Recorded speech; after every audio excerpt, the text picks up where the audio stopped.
Assalamualaikum warahmatullahi wabarakatuh. Salam sejahtera bagi kita semua.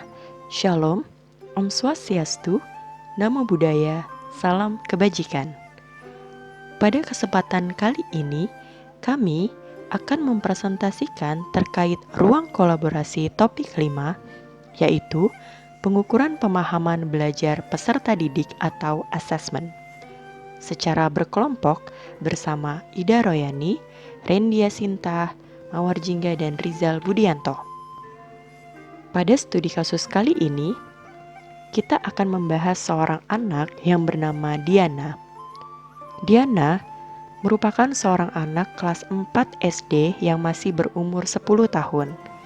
Diana memiliki dinamika terhadap proses belajar pembelajaran di mana ia memiliki nilai yang tertinggal jauh dengan teman-temannya. Diana memiliki kesulitan untuk mengerjakan PR-nya selama pembelajaran jarak jauh kemarin. Sehingga hal ini membuat khawatir akan tuntutan pembelajaran yang semakin tinggi di kelas 4 seperti pelajaran IPA, bahasa, dan IPS yang membutuhkan banyak bacaan. Diana pun seringkali tidak menyelesaikan tugas dan nilai ulangannya memburuk. Namun, ketika ulangan tersebut diulang secara lisan dan individual, Diana dapat menjawabnya. Pada topik diskusi kali ini, kita akan mendiskusikan berdasarkan tujuan pembelajaran yang ada.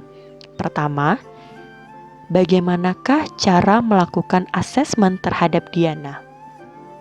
Yang kedua, jenis asesmen apakah yang akan Anda berikan kepada siswa Anda tersebut? Jelaskan pertimbangan Anda. Yang ketiga, kesimpulan apa yang Anda dapat tarik dari asesmen yang Anda desain dan lakukan tersebut? Dari hasil hipotesis yang kami temui dalam studi kasus tersebut, pertama, Diana mengalami kesulitan membaca. Yang kedua, cara belajar Diana adalah individual. Yang ketiga, gaya belajar yang dimiliki Diana adalah auditory. Asesmen terhadap Diana, hal yang perlu dilakukan guru terhadap Diana, yang pertama, melakukan asesmen diagnostik baik kognitif maupun non-kognitif untuk mengukur kemampuan awal serta menemukan kesenjangan belajar yang dimiliki oleh Diana dan mengetahui kebutuhan serta karakteristik belajarnya. Yang kedua, melakukan observasi penilaian proses yang mencangkup afektif, kognitif, hingga psikomotorik. Yang ketiga, melakukan self-assessment. Hal ini dirasa hal yang paling tepat.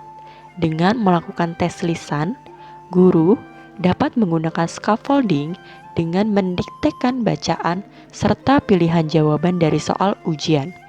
Hal ini mungkin akan efektif bagi Diana yang mengalami kesulitan memahami bacaan. Adapun hal yang perlu dilakukan guru terhadap Diana yaitu checking out. Checking out adalah mengecek capaian dan kemampuan peserta didik dalam proses belajar dan kekurangan dari peserta didik selama proses pembelajaran. Yang kedua, ada finding out, yaitu mencari, menemukan, dan mendeteksi kekurangan, kesalahan, atau kelemahan dari peserta didik dalam pembelajaran. Sehingga guru dapat mencari penyelesaian.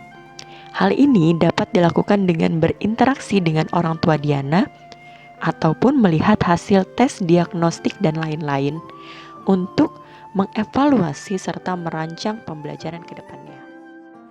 Berikut adalah jenis asesmen yang akan kami berikan kepada Diana. Berdasarkan studi kasus yang telah dipaparkan di depan yang menyatakan bahwa ketika materi tugas dan ulangan diulangi secara lisan dan individual, Diana dapat menjawabnya. Kami memilih performance assessment. Mengapa performance assessment? Karena penilaian ini berdasarkan hasil pengamatan penilai terhadap aktivitas peserta didik. penilaian dilakukan terhadap unjuk kerja, tingkah laku, dan interaksi si peserta didik. Jadi, nantinya dianya bukan hanya mendapatkan nilai dari pemahaman materi tugas atau hasil ulangan saja, tetapi Diana mendapatkan nilai dari proses bagaimana Diana dapat memahami materi tersebut.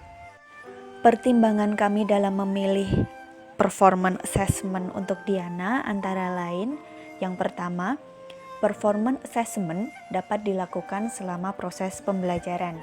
Yang kedua, penilaian dilakukan terhadap unjuk kerja, tingkah laku, atau interaksi dari peserta didik.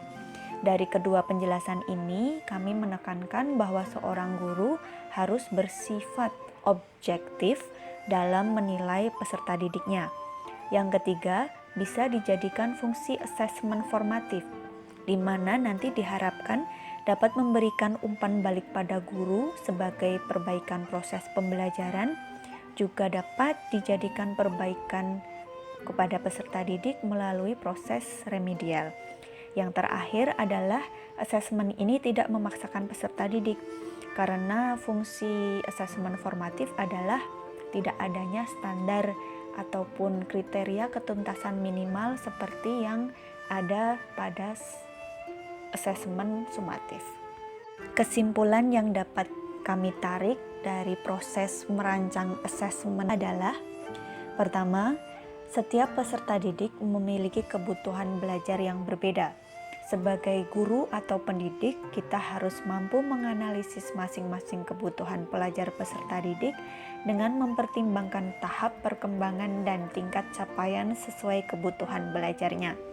Yang kedua, pendidik atau guru juga harus memenuhi tuntutan pembelajaran, terutama dalam memvariasikan metode pembelajaran sesuai dengan gaya belajar, minat, kebutuhan, dan bakat peserta didik.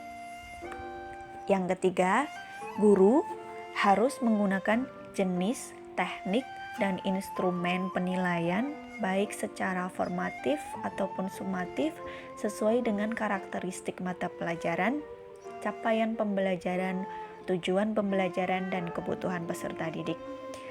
Ketika kita memperhatikan hal-hal tersebut, diharapkan nantinya guru ataupun pendidik dapat merancang pengajaran dan asesmen yang efektif untuk peserta didiknya agar tujuan pembelajaran yang diharapkan dapat tercapai dengan optimal. Begitupun juga dengan hasilnya, ketika rancangan baik, prosesnya baik, maka hasilnya pasti akan baik.